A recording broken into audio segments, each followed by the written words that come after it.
5 conseils pour être à l'aise avec les gens que tu ne connais pas. Les introvertis, les timides, etc. Cette vidéo, elle est faite pour vous. Si vous ne l'êtes pas, n'hésitez pas à envoyer cette vidéo à vos amis. Alors, le premier conseil qui est le plus important, il faut sourire quand vous êtes avec des gens que vous ne connaissez pas. L'énergie que vous dégagez sera super importante. Donc, en fait, le plus facile, ça sera de sourire. Comme ça donnera envie aux gens, du coup, de vous parler. Et surtout, ne vous mettez pas à l'écart, je vous en supplie. Il faut toujours essayer d'être dans le cercle, etc. Essayez d'écouter les conversations. Essayez de poser des questions banales. Vraiment, vous prenez pas la tête. Comme par exemple, t'as quel âge?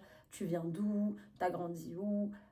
Vous allez où cet été? Vous avez prévu quoi pour les vacances? Enfin, vraiment des trucs banals que tout le monde fait. Ce qui est cool, c'est de reformuler du coup la phrase de la personne en face. Par exemple, elle va dire ouais, cet été je suis partie au Canada. Tu vas dire quoi? T'es partie au Canada? Mais j'adore, c'est trop stylé. En fait, essayez de reformuler les phrases de l'autre personne, ça va la mettre grave à l'aise et ça va lui donner l'impression que vous l'écoutez vraiment et que vous vous intéressez à ce qu'elle dit. Les gens adorent parler d'eux, donc ça ne sert à rien de vouloir les impressionner ou bien dire des trucs de ouf que toi t'as fait dans ta vie, etc. Concentrez-vous sur l'autre personne parce que plus vous vous concentrez sur l'autre personne, plus l'autre personne voudra s'intéresser à vous et vous posera des questions en retour. Si vous ne savez pas comment commencer la conversation ou vous intégrer directement, n'hésitez pas à faire un compliment, ça marche tout le temps.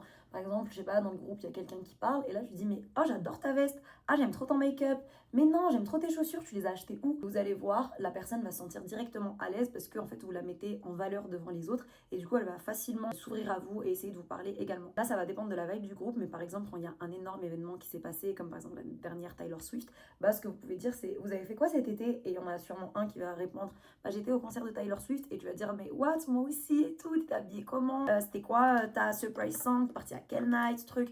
Bref, un gros sujet de société qui s'est passé. Ça peut être un match de foot, ça peut être un concert. Essayez vraiment de vous intéresser aux trucs où la majorité des gens s'intéressent et comme ça vous allez sûrement trouver une personne dans le groupe du coup qui a les mêmes centres d'intérêt que vous. Et le dernier, c'est bien sûr le fake it until you make it. En fait, plus tu te répéteras dans ta tête que ça va aller, que tu n'es pas timide, que tranquille, tu vas t'intégrer, que les gens vont te kiffer, etc. Et plus ça va se passer parce que le fait de penser le contraire, en fait tu vas stresser, tu vas commencer à paniquer et tu vas commencer à faire n'importe quoi. Ou bien bah du coup tu vas juste te mettre à l'écart et ça c'est pas ouf. Donc en vrai le meilleur conseil encore une fois c'est vraiment le fake it until you make it. N'oubliez pas, être à l'aise c'est pas un don, c'est un mindset.